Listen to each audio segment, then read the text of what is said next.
Okay, so we have a variable called thing, and we have a value of a string called hello.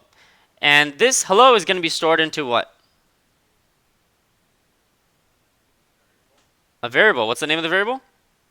Thing, right? So this, whatever value is on the right-hand side is being stored in this variable on the left-hand side, correct? And this is an assignment operator. This one equal sign assigns this to here. Now, if I put two equal sign, this is actually an equality operator.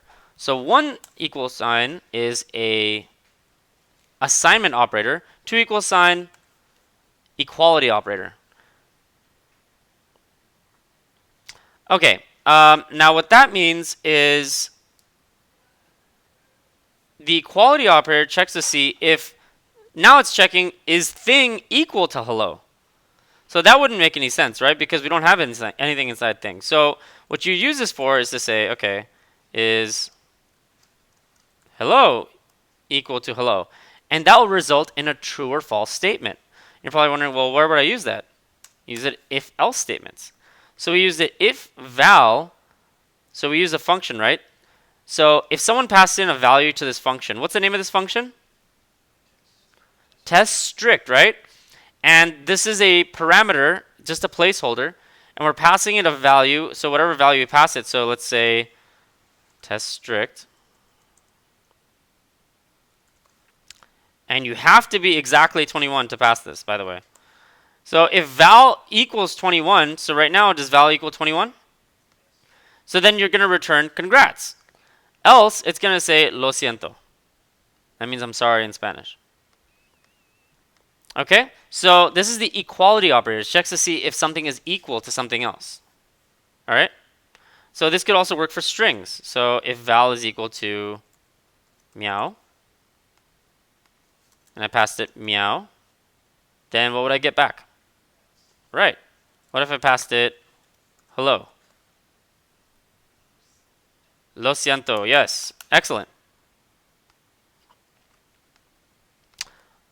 All right, so next we have the strict equality operator.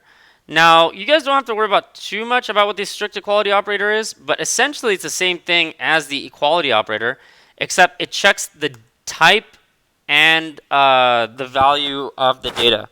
So the data type of this is a string, and the value of it is meow. Now, what happens is when you do something like this,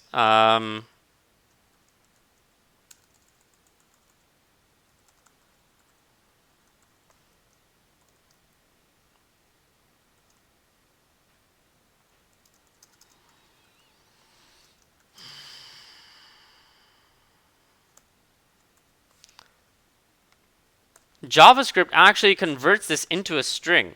But if you check the data type on this, it would actually be a number.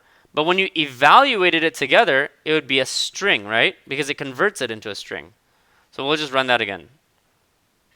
I'm not a number 77923, but it's all in a string format, right?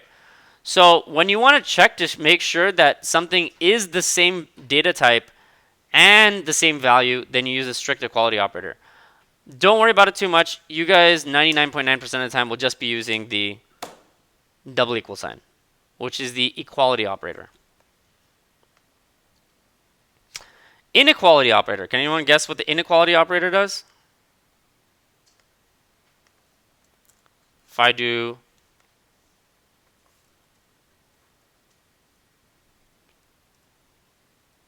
yeah, no guesses.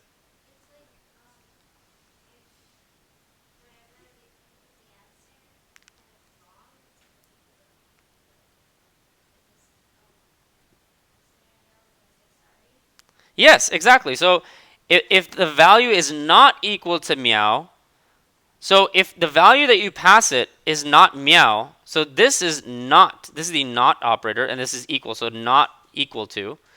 So this is looking for anything except meow, right? So if I passed it test strict, and I passed it, dog, then what is it going to give me? Congrats, because it's not meow. If I pass this, what is it going to give me? Lo siento, right? So not equal to. This is the not equal to operator. Excellent. Okay.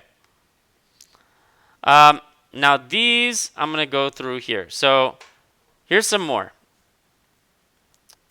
And these are all comparison operators. So if value is greater than 21, and that's the greater than equal sign, right? That's a greater than operator. If I do greater than and equal to, that means what does value have to be in order to get congrats? 21 or higher. What about this? 21 or younger, right? So that's the so this is greater than, this is equal to, this is not equal to, this is less than or equal to, this is greater than by itself, less than by itself. So these should all be like intuitive, meaning that from, an understanding of basic math and whatnot.